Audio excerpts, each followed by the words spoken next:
I've been in the business space for basically my whole life. So I have a ton of skill sets as it relates to business management, leadership, branding, marketing, all of those things. But I quickly realized that there was an opportunity to, again, capitalize and create some type of income around my advice and my areas of expertise. I started the consulting firm just under the premise that I'm here to assist you in anything that you might need for business growth. I'm not a coach. I don't want to be a coach. I don't want to listen to your problems and or solve your problems. I want to create solutions. I hold you accountable, but I certainly do not hold your hand. Welcome back to New York's Business Podcast. My name is Jacob Restituto. I'm the host and owner of Restituto Media, a full-service photo and video company here based on Long Island. And today I have the pleasure of being joined with Jenn Fasano from Babes in Business, but also does many other things, which we're going to get into. So I really appreciate you taking the time, the trip over here, and looking forward to hearing your story. Absolutely. Absolutely. I'm happy to be here. Thank you for having me. It's my pleasure. Like I said, I had so many friends that I saw come and go through your podcast. They've had such wonderful interviews. So it's a pleasure to be here. Yeah. It is a surprisingly small world. Isn't it though? With how many people say, oh, I know that person. Oh, wow, hey, it's so-and-so. Oh my gosh, the person's the best. And it's as I meet more people, my world gets smaller and smaller. The Long Island business world is very small. I'm born and raised on Long Island. I've gone through my teenage years here, my young 20s here, my motherhood age here. So the amount of people that I know and intertwine with it's like the 6 degrees of Jenn Fasano. So tell me about Jenn Fasano. Yeah, so I am the proud owner and founder of 3 businesses, all focused on providing support to entrepreneurs. And my 2 businesses, Babes in Business Long Island and Jenn Fasano Consulting, are primarily focused on female entrepreneurs. So Babes in Business Long Island was founded in 2019. I had always looked for new ways to network. I was involved in network marketing back in the day. And I'm one of those people like, tell me what to do and I'll do it. And I remember a mentor of mine saying, you got to go out and network. You got to go out and network. And I'm like, okay, well, what does that mean? Like, tell me what that means. And they were like, well, join one of those like local groups. And so I did join one of those local groups. And I went at 7 a.m. and I sat at a diner and ate my egg omelet with the men in the business suits and women that were not like me. And I was like, this is so boring. Like, this is not for me. So on a business trip, I was in Nashville, actually, and I met this girl, Jenn, and she was doing Babes in Business in Jersey. She started to tell me a little bit about what it was and how it worked. And I was like, Long Island needs this so bad. She's like, let's do it. So we partnered up, and I created Babes in Business Long Island. I had my first event in November of 2019. Back in the day with Monsoon. Monsoon's no longer there in Babylon, but we packed out the place. Like, there was like 200 women in the room. I had like way more vendors than I should have had. Things were like literally hanging from the rafters. And like at the end of the night, I was like, I'm onto something. Like this is necessary. We need this. So I had 2 more events. My last one being on March 13th of 2020, and then the world shut down on March 15th of 2020. But I say it all the time. COVID was really, honestly, one of the best things that ever happened to Babes in Business Long Island, because we had to cultivate an online community. Like, we were forced to create that community online. So every single day at the time, my kids were like in 2nd and 3rd grade. No matter what the situation was at home, I got on, I got live, and I spoke with another female business owner on Long Island. And I'm not kidding, every day for like 3 months straight. And it was the most empowering thing. It was the most exciting thing. It was the most incredible way that we were able to just build community. So then when the time came to have an in-person event, we really didn't skip a beat. We had like 1 online event, and there was like 180 women on a Zoom. And then I had the next event I had at my house. I was like signing waivers and taking temperatures. It was ridiculous. And it was in the backyard, and there was like 30 people there. It was small. And then it poured. And I had to bring all the women into my house. And I'll never forget, my husband's like texting me from the basement. He's like, what are you doing? Like, you're gonna like this is not okay. We're gonna get sued. And I was like, we're fine, we're fine. And the only person that got COVID was me. So there you go. So yeah, so then we like carried on, and now 5.5 years later, 6 years later, we are just I don't even have the words to explain how powerful it is, what we've built in the Babes in Business community. I mean, the relationships that are formed, the ability to connect and collaborate in ways that like you would never even dream possible. Like people who had two completely separate businesses now have a very successful multi-six-figure business combined. A friend of mine who came as a friend just to, Mm. because she was curious, now literally makes $500,000 a year in her own business because she saw the potential and what was possible. So the ability to transform lives and transform businesses, it's just been super cool. Yeah, it's remarkable, and it's amazing. It's amazing the impact that one person can do, and then through community, how the relationships that are built can really impact people's lives. Yeah. You made an interesting statement that I want to backtrack to. Okay. So when you had joined those networking groups that everybody knows about, the 7 a.m. at the diner, Hmm. I'm laughing because my dad's a part of one of those. So it's just it's If it works. it works for some If it people. But works, yeah. you made a comment that there were other women there, but they weren't like you. Right. What does that mean? I think that they were just a different stage in their business. I think that the women there maybe worked for other organizations, or they were content in the idea of being in a male-driven atmosphere. And I knew that I was made for more. I knew that there were a lot of other women like me who wanted to be able to grow and be inspired. And not be in a male-driven environment. Not to say that there's anything wrong with that. It's just that there's something to be said when you get a group of women in a room and there's no men there. The vulnerability is different. The ability to share is different. The opportunities look different because you're all collectively working together. I think when you put a man in the room, it just feels different. So that and I like to have fun. I like to like get dressed up and be out, and I like to be have a drink in my hand and not an egg omelet in my hand. I like pretty things. I like my events all have like beautiful backdrops, and there's pretty things around. We have professional photographers and videographers that come in, so we capture really amazing like moments. And I just didn't have that inside of those types of events. So maybe it wasn't just the women that weren't like me, but it was the entire environment that wasn't like me. For Does that make sure. sense? Yeah, absolutely. Yeah. So tell me a little bit more about Babes in Business in the sense of before we started filming, you mentioned that it's an international or it's a national brand. Yeah. Uh, are you and you're essentially a branch of that brand, or how does Yeah, that so work? it's a little bit like of an interesting dynamic. So she created Babes in Business. She's got a couple locations in Jersey. She's got one in Boston. She has one down south in North Carolina, and she's continuing to grow. But I chose to kind of stay my own private entity on Long Island and build in my own way, just because I felt like. Uh, I wanted to be able to protect what I've built on Long Island. So she's got lots of different locations that are growing across the nation, but I stay focused, hyper focused on Long Island. This being one of the three businesses you mentioned, Yeah. this business is making you personally money. Yeah. So how does that, what's the structure of that? So So yeah, so there's a few ways that we can make money through Babes in Business. So first and foremost, I have a membership platform. I have well over 100 members, and they pay annually.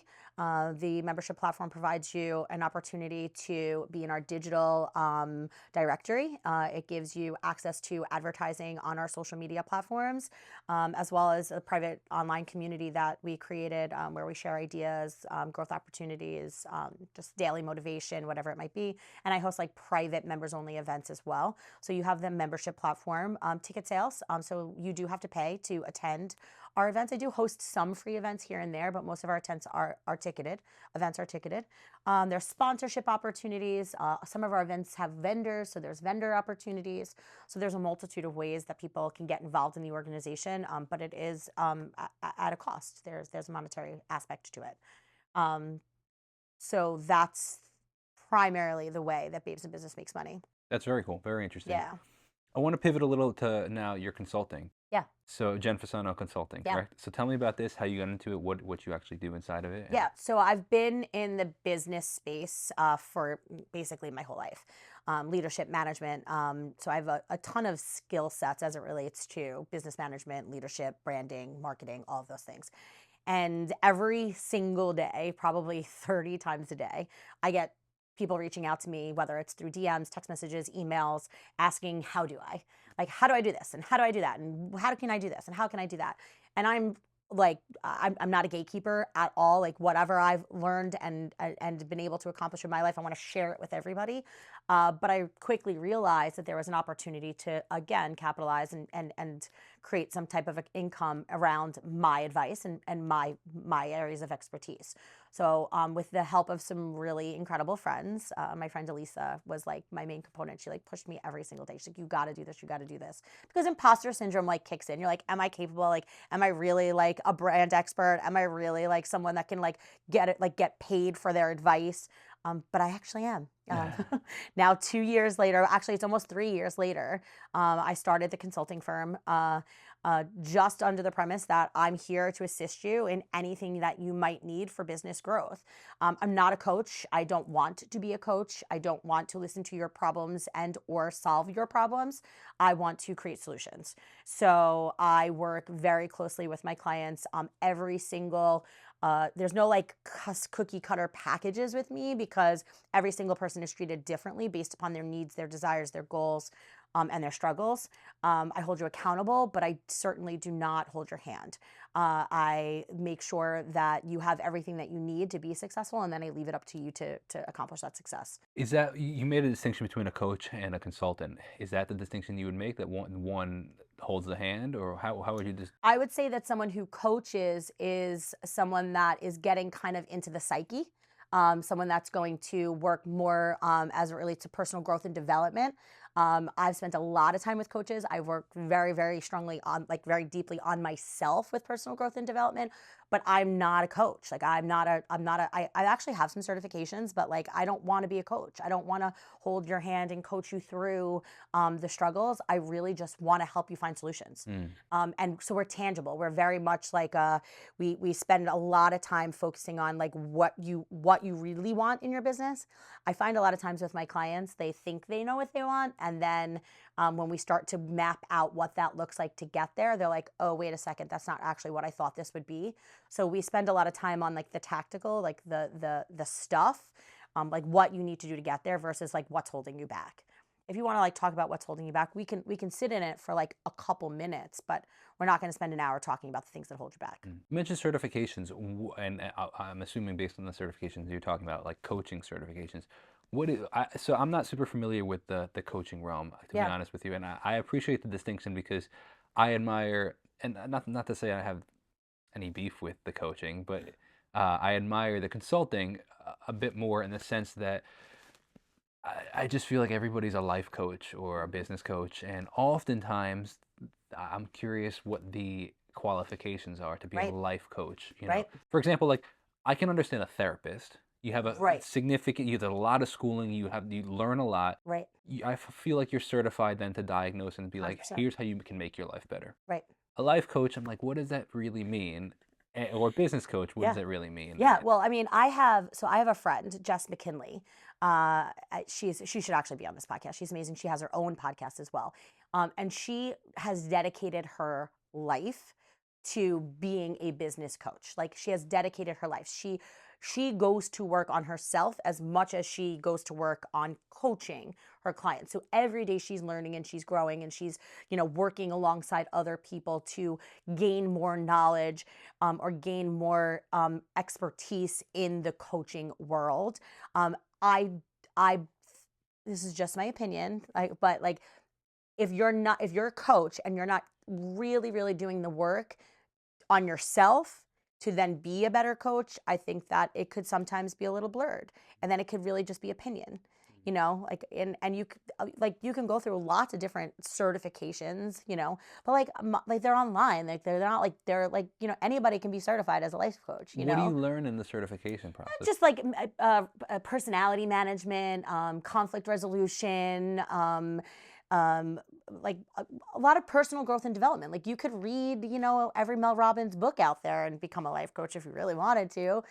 So that's why, like for me, like I'll do the work on myself. I do all the work on myself, but like I don't necessarily want to be the one coaching, and I will defer to the people who I know are professionals, who are actually coaches that like have the skill set and the ability and the proven track record of success with others to be a coach. Like I look at my friend Jess and she's got a proven track record. Like you can look at the people who have come in and out of her programs and they're successful.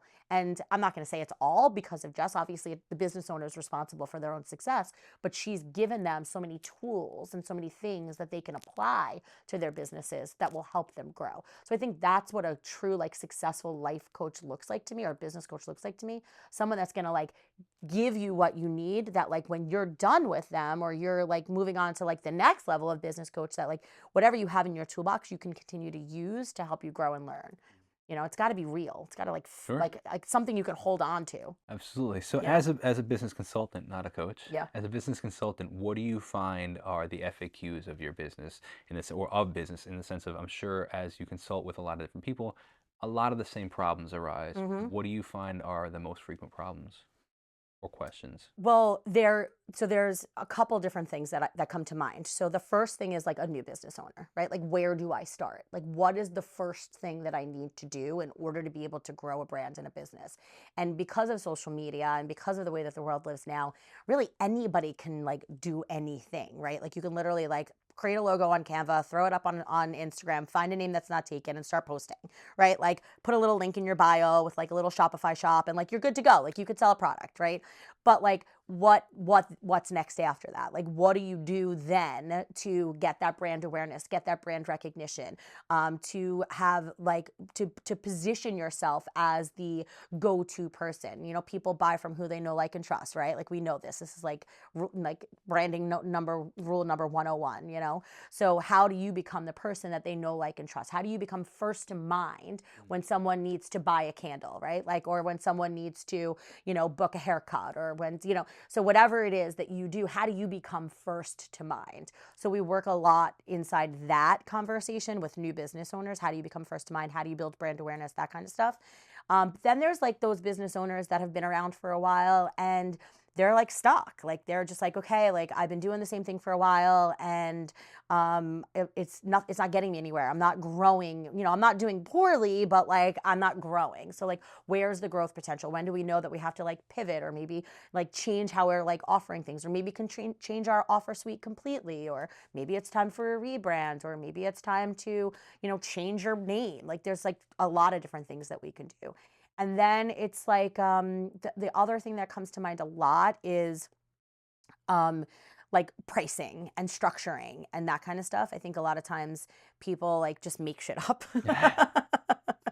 And there's like no strategy around like why they're pricing their product or services at the price that they're pricing them at. And then there's also like, oh my gosh, like business organization.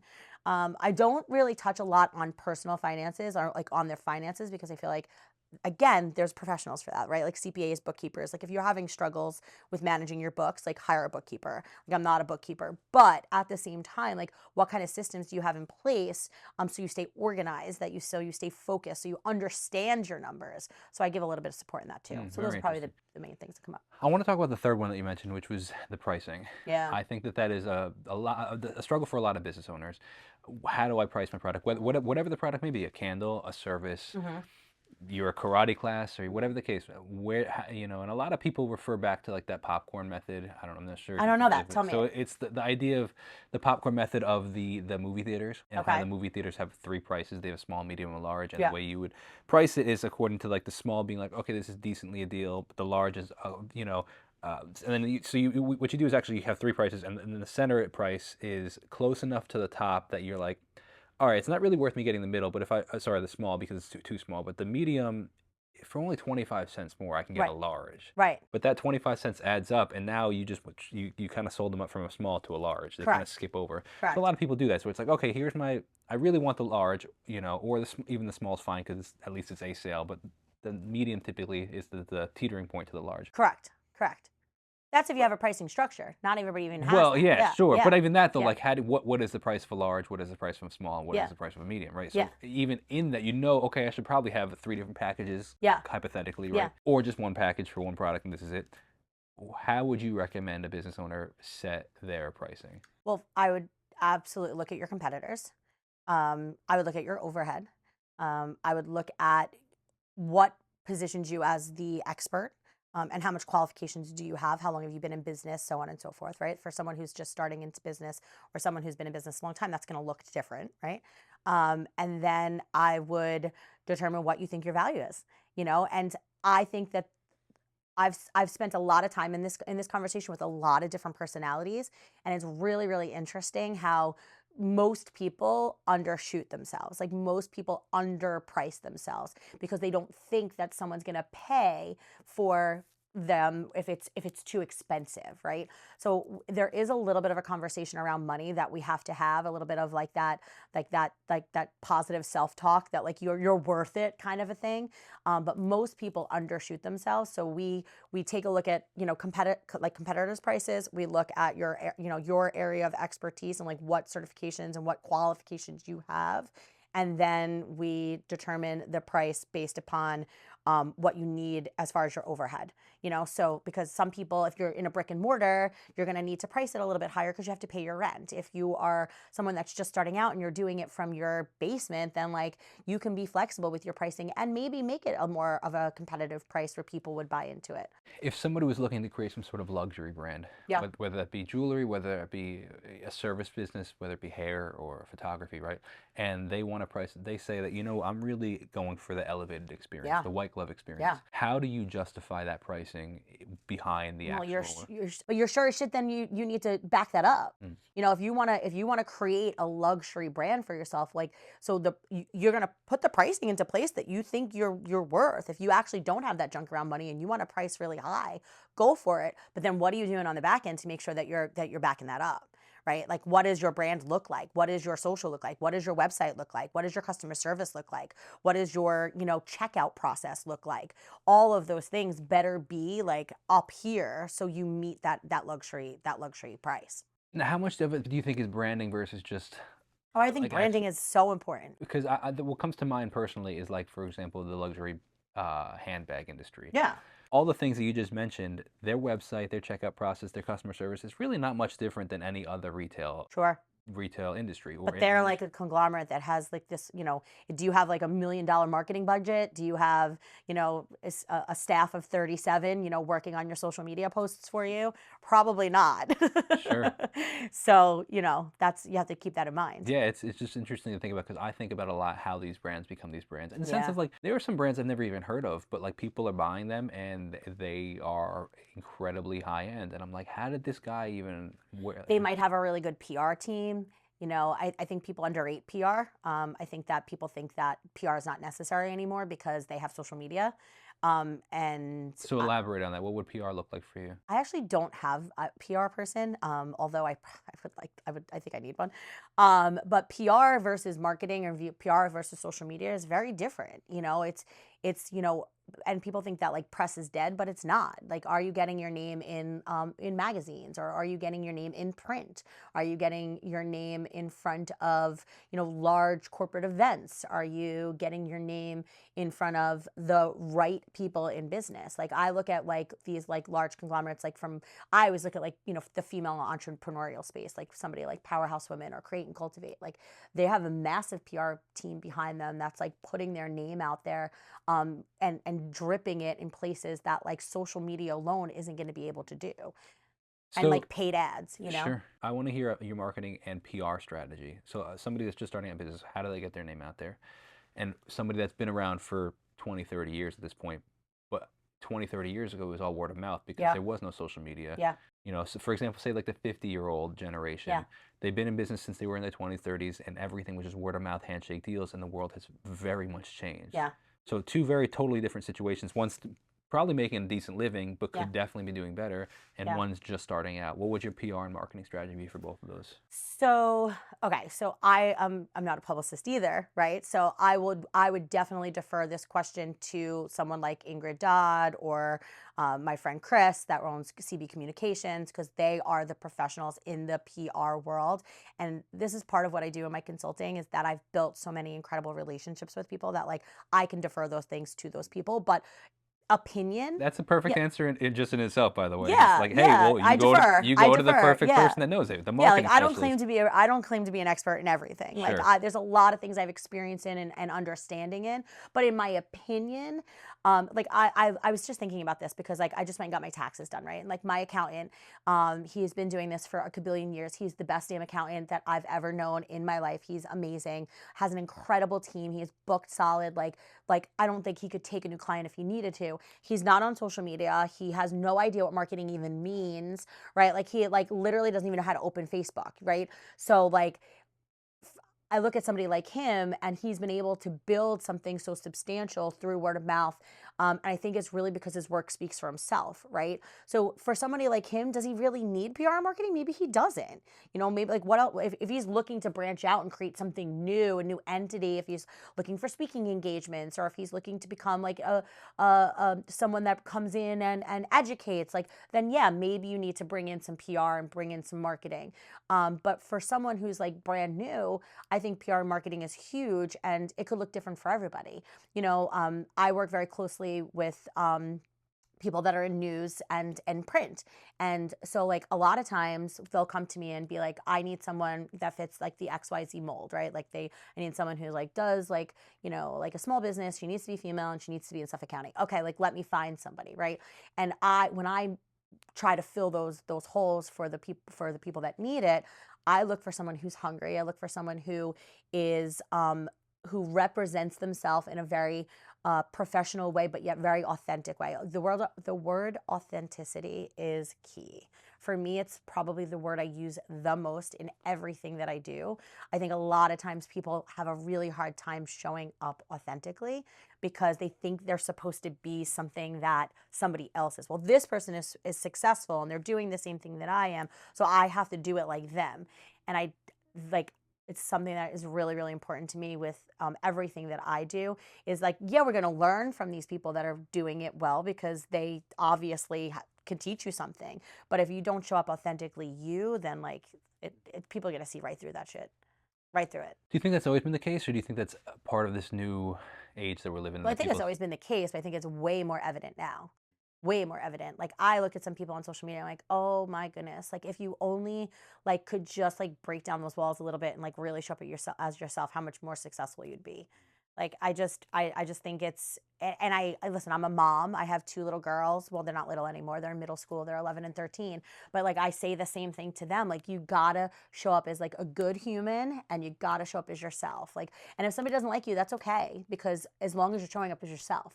And I say that to a lot of my clients too. Like, you're not for everybody. Everybody's not for everybody. There's plenty of people out there that probably got shit to say about me, and that's okay. Like, I'm okay with that, you know, because I'm not for everybody. But I know for a fact that the people that I am for, I'm gonna make an impact on their lives. And the only way that I could do that is by being me. You know, I can't like if I show up as somebody else, then like what's the point? mm, You know? for So sure. I think it's really easy to fall into that trap because there's so many people out there that are claiming to have success in doing things that we want to do. But I guarantee you, knock on their door on a Tuesday morning, it's not all it's cracked up to be. The grass isn't always greener. It's absolutely true. No, it's not at Absolutely true. all. It's not at all. And I think there's power in like showing up authentically and like showing the struggles and showing the hard times, you know? When I talk to my community and when I spend time with my community, like I cry. I share the hard shit. I share the dark side. We all got it. I mean, if we'd be you're a liar if you say you don't, you know? Even the most successful people, there's hard times, you No know? questions. The Especially in human business. condition. Absolutely. Yeah. And in business, like business is hard. Being an entrepreneur is really hard, Well, that's the point of this podcast, is to, right? for other people to relate to the fact of, oh wow, I'm not the only one that's going through this. Oh wow, and that's the beauty of these networking opportunities, is to realize, oh, has anybody else ever dealt with this? Oh, 16 other people here have. I guess Right. I'm not the only one. That makes me feel a lot better. Not that I'm happy they're struggling, but to Right. know that you're not the only person. You know, it's incredibly freeing. It really is. Like I had a breakfast club the other day on Monday. Wait, so there's an omelet there too? No, we don't. I no, I bring bagels. So I have a bagel store by my house that's so good, and like now these like women come to the breakfast club and like all they want is that bagel, you know. So no, it's just bagels, but it's the breakfast clubs. It's from 10 to 12 on Monday mornings, and it's always very intimate, very small, like, 15 people or so, sometimes a little more, sometimes a little less. But we had this breakfast club on Monday, and I had shared a little bit about some things that have been going on in my life and like behind the scenes. And like it opened the door, and we went around the room, and like we were crying, like women were crying and like sharing like really intimate parts of their lives, like that, like, you know, struggling or even breakthrough moments that they were having. But like that's the power. You walk out of a situation like that, and you're like, okay, I'm not alone. Just like you said, like, I'm not alone in this journey. Like there's this one woman, and if she's watching, I hope she doesn't mind me calling her out. I won't call her by name. But she like works in a male driven environment, and she has a hard time relating to women. So she's purposely putting herself in these rooms with us. And like I'm watching her growth. Like every time she comes to an event, like she stands up a little straighter. She's like smiling a little bit more. She's engaging in conversation more. Like that's power. That's freaking amazing. Yeah, I think people underestimate vulnerability, Hmm. particularly like I guess I would say private vulnerability. Yeah, being vulnerable in on your social media or in as a business owner and sharing the struggles, I think is powerful. But I think that there's also something really powerful in the private vulnerability of the small group. I guess I would call it maybe small group vulnerability. Yeah. So for example, I come from a church background where the church really fosters the connection to other people and be like, hey, if you're struggling, give somebody a call. And I grew up in that environment and still part of that environment, and it makes such a difference in my life that I could call up, even for example, even just business owners. Like Yeah. there's another business owner in the church that I'll just be like, hey, what do I do about this? Like Yeah. business has been so slow, and I don't know what to do. Yeah. And often think about, I don't know how people function without a Community. community. Yeah. Part of me thinks, I had an interesting conversation, and I'm not knocking therapy in any way. I've gone to therapy, Yeah. and Me too. so, but like he had made a comment. He's like, I think that so many people go to therapy because they need somebody to talk to. Yeah. And our culture has created this sense of like lack of community, where now everybody's looking for community. So I'll Yeah. just find somebody that I can talk to. Yep. But if we cultivated community within each other, where I could Yep. just call a friend and ask, Yep. it was just an interesting comment. I was like, wow, that's because I was curious about why so much of society is now going to therapy, and not that there's anything wrong with it, but Yeah. it was interesting. He's like, I think it's just a lack of community, and Right. And it's so powerful.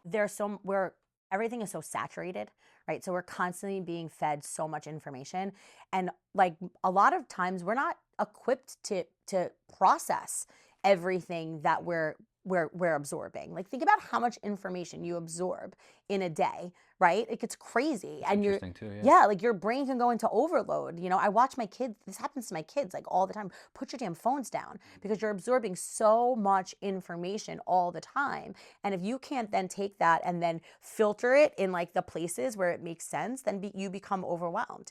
Like, I mean, I was on my way here. I was on the phone with someone that I do business with. Most days, I spend time having conversations with people I do business with.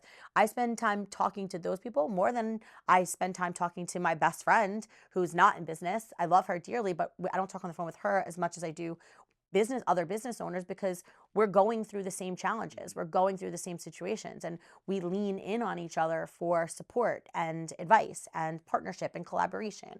So yeah, it's that same idea of like therapy, but it's being able to bounce off with your therapist is going to give you their like their thoughts about how to manage those emotions, but like as far as like resolution and like coming to like a decision on like a hard business decision, or a new idea that you have, like you need community to be able Like-minded to. people, yeah. Yeah, you need like-minded people. Absolutely. Absolutely. So it's interesting because there are certain people in my life that I call for certain Hmm. things. I have a buddy that we're kind of in similar positions with parenting, and Mm. first time dad kind of thing, and Mm. so I'll call him because oh my gosh, Right. dude, my kid's doing the same thing. I thought I was the only one, blah blah blah. Oh, I thought I was the only one for struggling with. And sometimes you can get hard on yourself, and like I feel kind of guilty for feeling this Yeah. way, and then you say it to a Yeah. friend, whether Just it be in wait, how business old is or your kid? she's two. Oh, just Yeah, wait. but like but even in business, like I Yeah. feel a little guilty for example, like we were talking beforehand, like my career in social media career that I had like on YouTube and stuff. There was a time where I was like, I don't really like, I'm not enjoying this, and like Right. it was almost a guilty feeling because how many people would have killed, and Right. to say that if I were to say that on camera, sometimes I did because I explained the background of why I was feeling that way. But if you just said it offhand, people are like, this ungrateful jerk, like Right. Right. he's living the dream. He gets to Yeah. make his own schedule, just gets up and films, and like But like it's interesting because if you unless you express it to the right people, like some Yeah. people, oh no, I felt that too. And, it's like, oh wait, I'm Oh, not a jerk. I'm not a weirdo. Yeah, Yeah, yeah, yeah. it's It's so so important to find that community. yeah, and that's honestly that's what Babes in Business is. Babes in Hmm. Business has just it's a it's a safe place. It's an inclusive place. It's an opportunity for women to kind of let their guard down. And I think going back to that very first question that you had asked me about, like, well, why are those women not like like you? I think old school thoughts and feelings are like I'm like the group that I was talking about, right? Like you can only have one of each, like Yeah, right. yeah, yeah. So like that creates competition. Whereas in Babes in Business, like I don't care how many photographers are in the room. I don't care how many content creators are in the room. I don't care how many hairstylists are in the room. I don't care, like there's a place for everyone. There's opportunity for everyone to grow. And what I've seen happen through Babes in Business and what I think is so beautiful is that not only is there a place for them to all be able to be in the same room, but they've built their own little communities. Like I have a really strong network of photographers in Babes in Business, like and that come and shoot my events and participate in my events. And like they've like branched off and had like created their own like little networking thing for photographers inside Yeah. of it, and like they all do the same thing, but they're all there to support each other, and like that to me is beautiful. And I think you miss that in some of those traditional networking groups, Yeah, that's really you know? interesting. Yeah. Finding like-minded people within the industry. Yeah.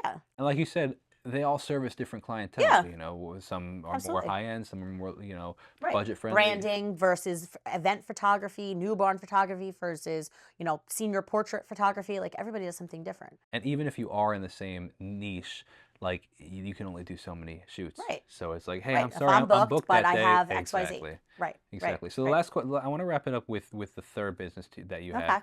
Okay. Can you remind me what that is? It's Interflow, Okay. and it's a CRM.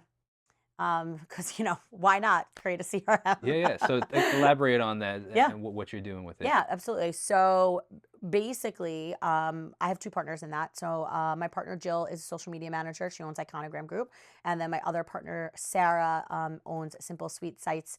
She's a website builder. So the three of us combined, I think we're like the perfect trio of people.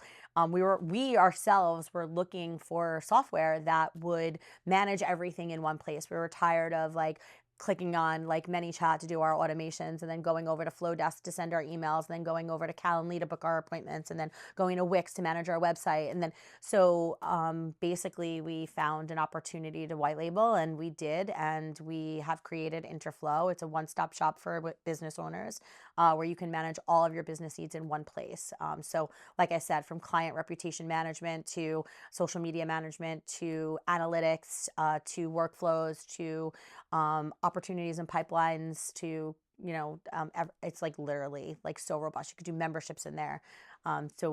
We created it just a few months ago. Yeah.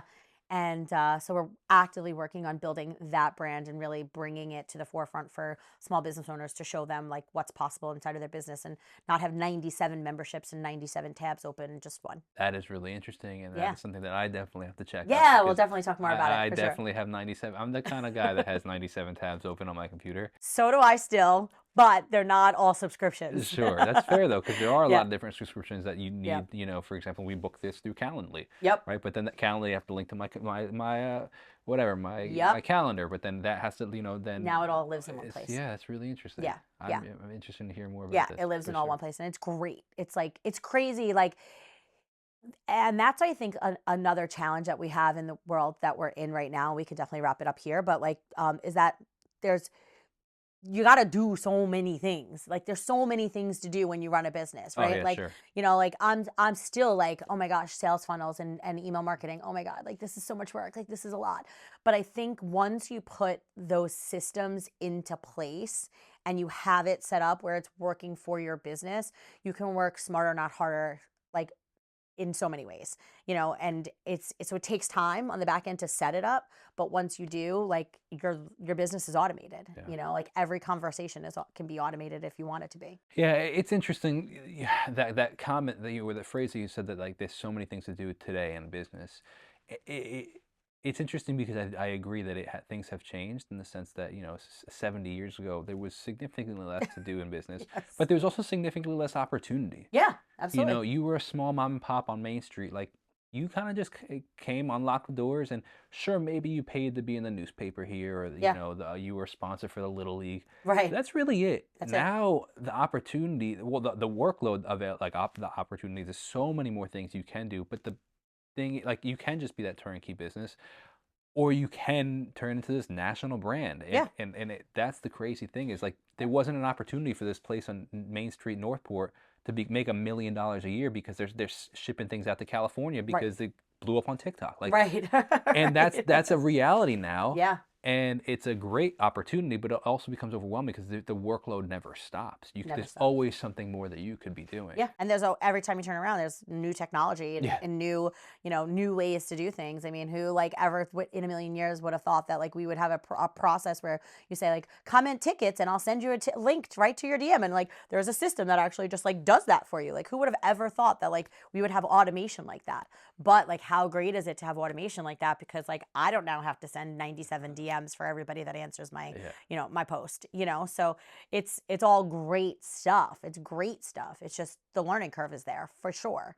And it's like you have to be on it. Like it's hard sometimes, especially like I mean, I'm gonna like age myself here, but I'm almost 50 years old. So like for me, like I remember Yeah. the days of like no cell phones, and now all of a sudden like we're in this like place where like you have to modernize yourself. You have to learn modern technology. Well, I think there's a debate for being said if you have to or not. I think that if you choose not to, you have to accept the fact that the world is changing. Yes. And I think that's the problem that a lot of businesses have. They don't want to necessarily change, but then they're frustrated that they're not growing. Right. And it's like, okay, well, you can't have it both ways. The world is changing, and you either accept that you're going to stay where you are, or you accept the fact that you have to learn new things. And Yeah. I bring this up a lot in the podcast because I think it's relatable to a lot of. We're seeing a revolution, if you want to call it, with you talk about AI, or you mentioned like the whole thing, comment tickets, and that's essentially AI. Yeah. It's intelligence that's now connecting these things that you used to have to be able to do. Yeah. And a lot of people are fighting against it, or like not interested in learning it. I use it every single day. It's Love not even a question. ChatGPT. Yeah, I use it every My day. best friend. I'm next level where I started paying for it, kind of thing. Yeah, I mean, I mean, if you use it the right way and you stay authentic, right? Back to Sure. that like conversation about authenticity. You stay authentic, it is a massive support in business. Massive. And Massive. I bring, with that being said, I bring that up to we mentioned earlier that I manage a small farm. Yeah. That I find, so I think a lot about farming and stuff, and I think about 150 years ago when they first invented some of these farm tools. Right. People could be, there was a learning curve. How do I Yeah. work this tractor? Like, what in the Right. world is this thing? It looks Right. like a monster, right? And just used to having the hoe and the rake and this and the Yeah. shovel, and if you can choose not to adapt to it, but if you Right. take the time to learn it, the 6 weeks, the month, however long it took to Right. learn that machine, how much more can you actually? Efficient can you be? It's the same thing. Yeah, it's a good analogy. I think Yeah. about that a lot because Yeah. it's the same. History just repeats itself, Yeah. or as they say, history doesn't repeat itself; it just rhymes or whatever. Oh, okay. I I never don't heard that know, one. but it's Okay. because Yeah. you can look through the thread of history and it's like, wow, it's a lot of the same things over and over and over Yeah. again. But But again, like staying current with everything that comes up that's new. yeah, And then, like you said, like take what works for you and then leave what sure, doesn't. And that goes back to those like I gotta like do and be all the things. Like you don't have to do and be all the things. Like take the things that make sense for you and that things that are going to support the growth in your business and your lives and however you want to look at it, and use those things and use them well. yeah. And then maybe you can start to pick at the other things. Well, I think the problem that a lot of business owners have is they see that there's so many things that they could be doing, that it's almost this paralysis by analysis, Right. where they decide, I don't even know where to begin, so I'm That's going to where I do come in. nothing. Yeah, well, they could hire you, work with you. But even one piece of thing I would say to them is just try one thing. Yeah. Instead of trying to learn 50, yeah, there are 50 things that you can learn, and Yeah. sure, probably all 50 of them would really benefit your business. Yeah. But just pick one, Right. and you'll Especially if be. you're not ready to hire. Yeah, sure, Yeah. exactly. But if you're like in a position where you can hire, then hire away. Hire someone to manage your social media. Oh Hire yeah, some like yeah, I mean in my opinion, like that's like the number one thing that I see business owners struggle with. If you're you're not a creative and you're not someone that like is savvy on, Canva, or like doesn't have like the ability to use ChatGPT to like help build out a post or whatever it is, just source that out. Like that's Yeah. number one. Source out your social. No, absolutely. Yeah, because it's hard, Sure. you know, And it's better than doing and it's nothing. time consuming. Yeah. Oh, trust me. And your time is worth money, man. I hear you. Yeah. Absolutely. Yeah. Well, it has been an absolute pleasure. Yeah, this So was thank good. you so much for taking the time. Thank you Absolutely. for all the guests that have listened and made it this far. And if you know any business owners that you think might be a good fit for this podcast, or if you're a business owner you think might be a good fit for this podcast, please reach out. But also, if you are interested in any of the services that Jen has mentioned, or Babes in Business if you're local, or any of the other consulting options she has, or the CRM, definitely consider reaching out to her. And thank you so much, Jen, for taking the Absolutely. time. Thank you Absolutely. so It was a much for pleasure. having me. Yeah, it was great. It was awesome. Thank you.